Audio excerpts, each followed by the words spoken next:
Alors pour faire ça avec la méthode point between, donc ce que j'ai fait ici ou ce que j'ai fait ici avec query, eh ben, c'est assez simple. On va appeler notre data frame, on va appeler notre colonne, donc c'est la colonne ops, et je vais lui dire que je veux faire un between, donc ça veut dire entre en anglais. Donc je vais appeler la méthode between, donc elle s'appelle comme ça, et je vais lui dire le point de départ et le point d'arrivée. Donc on avait dit qu'on voulait inclusivement 700 et inclusivement 800, et ben je vais lui dire tu vas entre 700 et 800. Et je vais exécuter. Et ça va être mon filtre. Je vais par exemple l'appeler filtre, là je vais l'appeler filtre comme ça. Et maintenant je vais appeler mon DFO zone, pardon, point lock, ouverture de crochet, et je vais mettre mon filtre dedans. Je ne l'ai pas exécuté.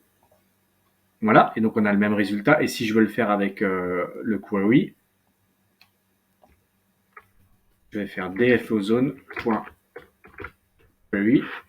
J'ouvre mes guillemets. Maintenant, je dis sur quelle colonne je veux, donc sur ops. Et là, directement, j'applique la méthode .between.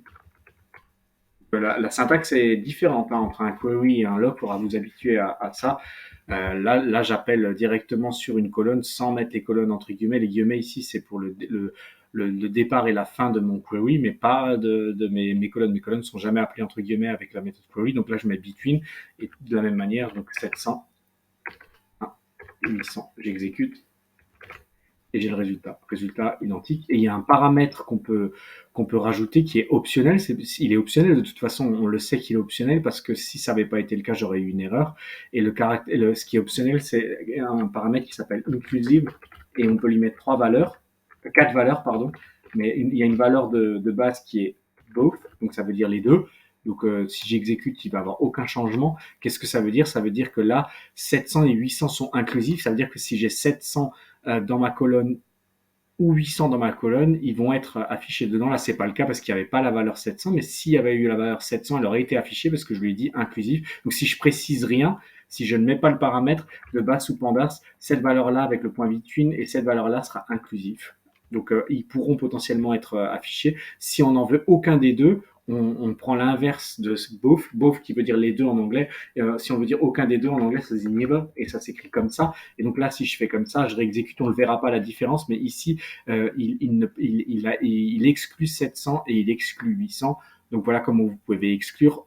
Si on le faisait avec l'histoire des super ou égales, ce qu'on aurait dû faire, c'est ça et ça. C'est comme ça qu'on aurait dû le modifier ici et ici. On aurait dû faire ça pour les rendre exclusifs. Et après, vous avez deux autres paramètres qui s'appellent left pour gauche et right pour droit. Donc ça, je pense que tout le monde est un peu fait comme ça pour l'anglais left et right.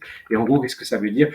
Si vous mettez inclusive left, ça veut dire que c'est cette valeur qui est inclusive et celle-là qui devient exclusive. Et si vous mettez right, c'est la valeur de droite qui est inclusive et celle-là qui passe exclusive. Donc left et right, ça revient à mettre. Si vous mettez left, ça veut dire que celui-là est inclusif et celui-là est exclusif. Et si vous mettez right, ça veut dire que c'est ça.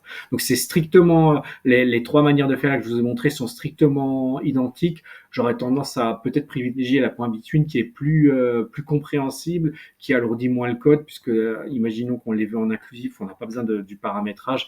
À ce moment-là, ce filtrage est peut-être plus facilement lisible si vous devez reprendre le code de quelqu'un d'autre plutôt que quelque chose comme ça, qui est l'équivalent en fait. Voilà. Donc voilà un petit peu l'idée. Donc le point between pour filtrer sur valeur entre une valeur minimum et une valeur maximum et vous pouvez paramétrer si vous les voulez en inclusif ou en exclusif.